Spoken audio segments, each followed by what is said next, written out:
Здравствуйте, в эфире новости на телеканале Челны ТВ, в студии Валерия Новожилова. Сейчас вашему вниманию краткий обзор основных тем. Пострадавшего при взрыве ребенка выписали из больницы. Жителей дома 4820 начали впускать в свои квартиры за вещами. Третий день на месте работают спецслужбы. Еще один потенциально опасный дом. Жители 14-го комплекса боятся свою соседку. Месячник по благоустройству продолжается. За 2 месяца в Челнах посадили почти 15 тысяч деревьев и кустарников. Осенний перепляс. Коллектив театра танца «Булгары» открыл новый сезон.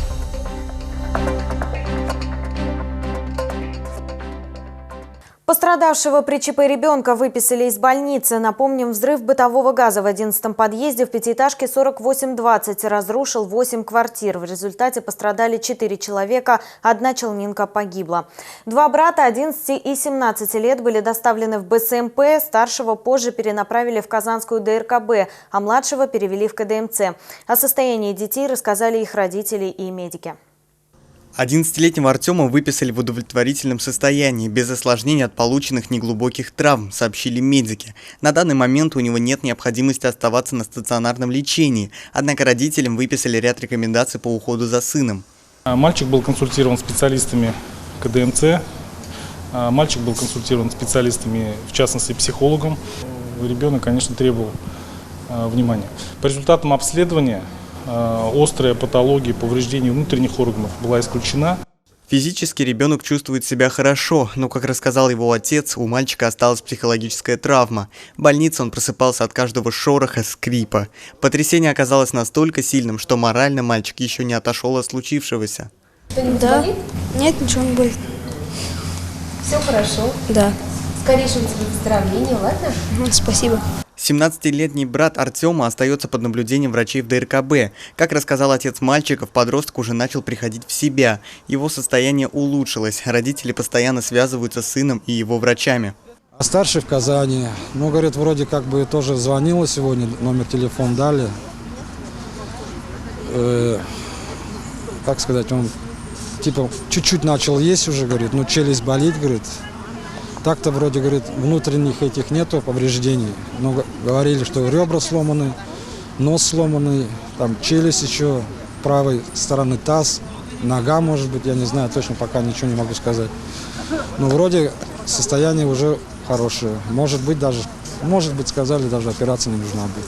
Правительство республики определило меры поддержки пострадавшим при взрыве. Тем, кто получил вред здоровью, в зависимости от степени тяжести, выплатят от 100 до 300 тысяч рублей. Семье погибшей челнинки уже перечислили 1 миллион рублей. Кроме того, для челнинцев предусмотрены единовременные выплаты в размере 10 тысяч рублей, а также компенсации утраченного имущества. Руслан Бекмухаметов, Айдар Мусин, Ленар Султанов, Новости Челны ТВ. Жильцы взорвавшегося дома смогли вернуться в свои квартиры. Сразу после происшествия жителей пострадавшего из соседних подъездов эвакуировали. Одни челнинцы разместились у родственников и друзей, другим предоставили номера в отеле. Теперь горожан начали впускать в дом, чтобы они забрали ценные вещи. Сотрудники МЧС разгребают завалы 3-й сутки. Уже на следующий день после взрыва некоторым жильцам пятиэтажки разрешили забрать из своих квартир питомцев. Так 3 челнинцев нижних этажей 11-го подъезда вернули своих котов. На 3-й день допуск к квартирам организовали для жителей 10-го и 12-го подъездов. Как мы видим, желающих вернуться в свои квартиры немало. Люди буквально стоят в очереди, потому что их сопровождают спасатели, впускают по 1 человеку.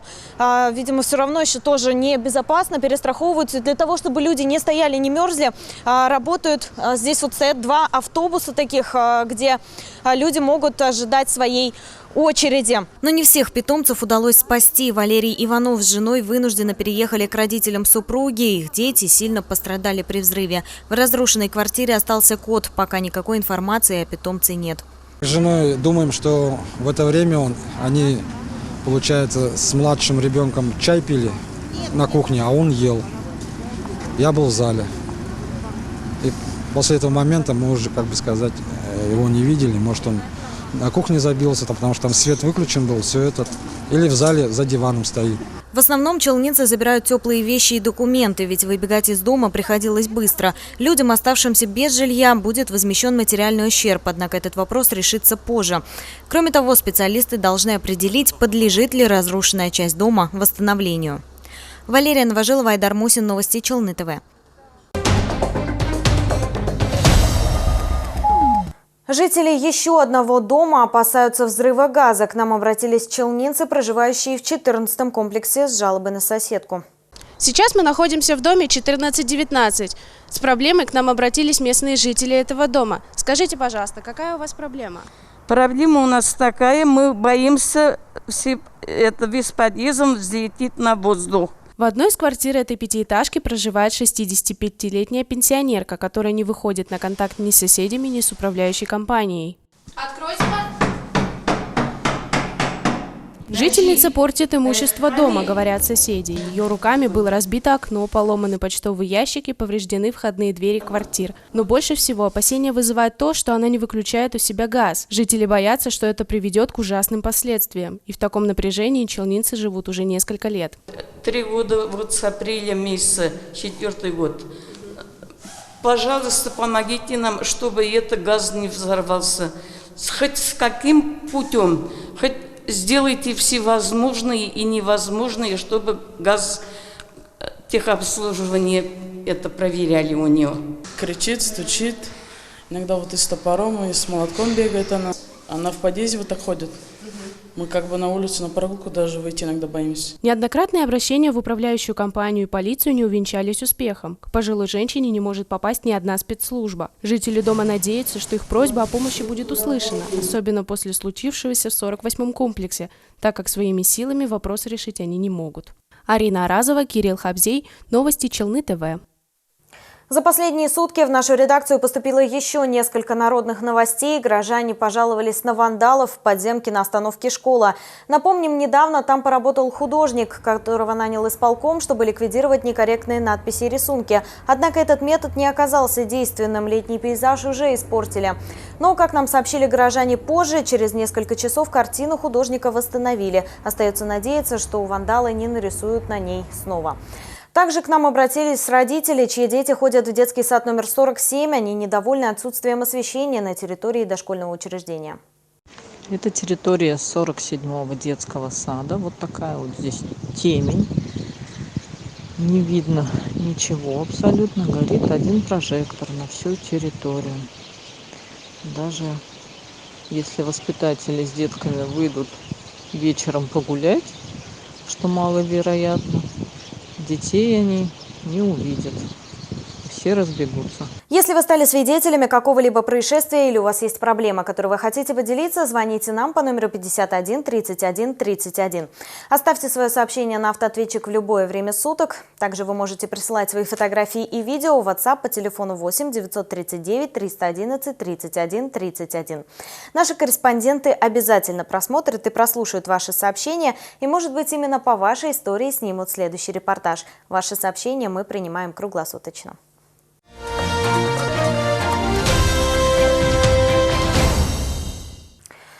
В Челнах все еще проходит всероссийская перепись населения. В ней успели принять участие более 25% челнинцев. Каждый день переписчики обходят всех жителей города и заполняют электронные переписные листы. Также ответить на вопросы анкеты можно на стационарных участках или в МФЦ. Перепись можно пройти и самостоятельно на портале Госуслуг Российской Федерации. К сожалению, многие челнинцы все еще недоверчиво относятся к переписной кампании. Проблемы, конечно, существовали и существуют на данный момент. Некоторые из жильцов не знают, что на данный момент проходит перепись населения. Некоторые жильцы отказываются участвовать в переписи. Некоторые отказываются отвечать на определенный перечень вопросов, считая это личными вопросами. Мы должны пройти как минимум 3 раза заглянуть в квартиру к жильцам. То есть, если уж 3-й раз нам отказывают, значит, мы пишем отказ и больше не появляемся у этого человека. Перепись населения проводится для того, чтобы узнать, сколько человек живет в каждом регионе страны и в каких условиях. Полученная информация поможет скорректировать государственные программы и будет способствовать развитию и планированию бизнеса, говорится на официальном сайте Всероссийской переписи населения. Если же часть россиян откажется принимать участие в опросе, общее представление о жителях страны исказится. Перепись населения пройдет до 14 ноября. А сейчас впереди короткая реклама, не переключайтесь.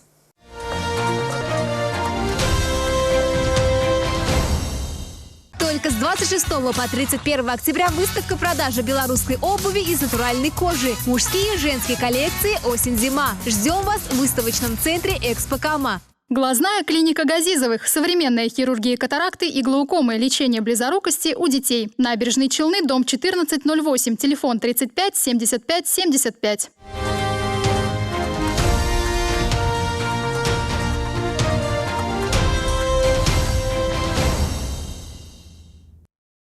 Вы смотрите новости на канале Челны ТВ, и мы продолжаем.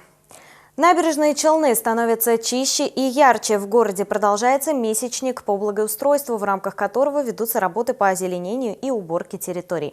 В минувшем субботнике приняли участие более 200 организаций. Челнинцы посадили около 1000 деревьев и кустарников и вывезли более 160 кубических метров мусора. Посадка деревьев возле полилингвального комплекса «Адамнар» началась в 8 утра. Несмотря на прохладную погоду, желающих поучаствовать в озеленении города было немало. Наша компания также решила присоединиться к озеленению города, внести свой вклад. И вот нас порядка 10 человек сегодня присутствует здесь, сажаем елочки. Нам очень нравится, погода хорошая. Помимо представителей разных предприятий города, в месячнике по благоустройству участвовали и работники горзеленхоза. В качестве саженец были выбраны голубые ели. По словам мастера Рафии Ахмедшины, эти деревья неприхотливые и быстро приживаются. Ямы для посадки должны быть в 2 раза больше, чем ком своего дерева, самого дерева. После посадки закрепляется колышками, чтобы они после полива и зимой, чтобы росли ровно, не падали. А через год мы их убираем, колышки. Месячник по благоустройству – это не только посадка деревьев. Челнинцы также провели работы по очистке проспекта Хасана Туфана и проспекта Дружбы народов. Всего в субботнике было собрано 24 кубометров растительных отходов. И это не предел. Работы по очистке и благоустройству города будут продолжены. Лилия Гатина, Айдар Мусин, новости Челны ТВ. Татарский драматический театр вновь порадует горожан. Труппа вовсю готовится к спектаклю «Капка. Калитка», поставленной в режиссуре художественного руководителя театра Олега Кинзигулова по произведению Айгуль Ахмедгалиевой. Репетицию постановки посетила Лилия Гатина. Эй, Нәжибәкәйім, эй, бәт булды әле безгә килүең. Өйгә жан кіріп китте. Касым абый йокламакчы ахыры. Йокласын. Утырмага кунак кызлары көндә килми. Вдохновением для написания драмы «Капка», что в переводе означает «калитка», действительно стала обычная старая калитка. Автор сценария Айгуль Ахмедгалиева прогуливалась по улицам заброшенной деревни недалеко от Зеленодольска, пейзажи, которые стали для писательницы поводом для размышлений. Для чего человек живет в этом мире? В чем его смысл? И что он оставит за собой? И может ли объяснить, почему он живет? В основе пьесы можно найти ответы на все эти вопросы. Все герои спектакля взяты из реальной жизни. Персонаж по имени Касым был срисован с мужчиной, который провел последние годы жизни на Камчатке вдали от родного края. Единственным утешением для него были письма матери на татарском языке. Роль очень глубокая, тяжелая. Это как бы жизнь такого человека, как бы скажем, да, очень неудавшаяся жизнь, потому что он уезжает из своей деревни на севера, на заработки и не может никак вернуться. Скучает по своему языку, по родным, но судьба так сложилась, что он не может вернуться. Мой образ жены главного персонажа, Катерина, работник столовой на Камчатке, работающая с мужчинами, так можно сказать, и превратившись чуть-чуть уже в характере, и так в мужчину, но тем не менее она влюбляется в этого главного персонажа, и у них рождается сын, Володя. Всего в новом спектакле примут участие около 10 актеров. В настоящее время репетиции идут в самом разгаре. На сцене начали появляться уже первые декорации. Спектакль поставлен на деньги гранта комиссии при президенте Татарстана по сохранению и развитию татарского языка и Союза театральных деятелей республики. Челнинцы смогут посмотреть премьеру 29 и 30 октября. Отметим, спектакль «Капка» приурочен к году родных языков и народного единства. QR-коды при входе в театр не нужны, организаторы лишь просят быть в масках и соблюдать дистанцию. Лилия Гатина, Кирилл Хабзей, новости Челны ТВ. Театр танца «Булгары» снова на сцене. В ДК «Энергетик» состоялось открытие нового сезона под названием «Осенний перепляс». Заглавные хиты коллектива, песни и танцы народов Поволжья, новые постановки. Торжественное мероприятие попало в объектив нашей телекамеры.